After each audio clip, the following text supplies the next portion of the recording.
tough work. Boy, I sure wish I had me a cow, and he could do all the mowing for me. Oh, hey kids! Yeah, you out there. I know what you're thinking right now. Was he just talking to himself? Well, yeah, I was. Now, anywho, I'm not going crazy. Hey, speaking of cows and grass and crazy, that reminds me of a story in the Bible. You can find this story in the book of Daniel, chapter 4. Now, there was a very powerful king named King Nebuchadnezzar, and he lived in the city of Babylon. It was a big, beautiful city. He didn't follow God, though. He just believed that all his wealth and everything that he acquired was from his hands and that it wasn't a blessing from God. Well, he got a dream one night, and it was a very disturbing dream. And he didn't know what it meant.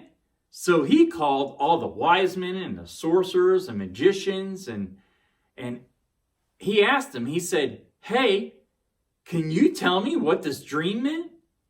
Well, they didn't know. But they said, "There is one man. He's got a gift from God, and he could probably tell you what your dream meant."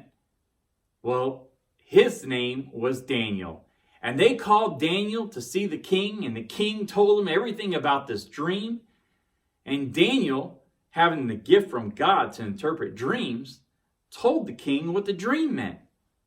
Well, a short while later, the king had a second dream, and this dream was even more disturbing. So they called Daniel back to the king, and Daniel told him the interpretation or the meaning of the dream. Basically, what it was a warning for the king that if he didn't change his ways, that because of his pride and his arrogance, that he would lose his kingdom. Well, the king did not take the warning. And guess what?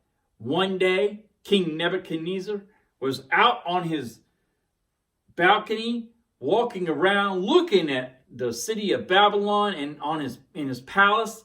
And he was like, look at all the beautiful things that I have done.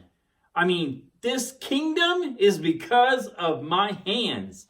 And before those words were spoken out of his mouth, guess what? The kingdom was basically taken away from the king. That's right. He was thrown out and run out of the city. He went from the palace to the pasture. Guess what? When he was in that pasture, he started to become like a madman, kind of crazy. And guess what? He started eating grass like a cow and an oxen. Can you imagine how confused those cows were seeing a human, a man, down on his hands and knees eating grass? Well, for 7 years, he ate grass and lived like a wild animal until he came to his senses and recognized that God is the one with the ultimate power. God is the one that puts people in positions and places and in palaces. And when he recognized that, he asked God to forgive him. And he realized that God was the one that had the ultimate power. And he was restored back to a king. Well, let me tell you something, kids. Make sure that you always give God the recognition that he deserves.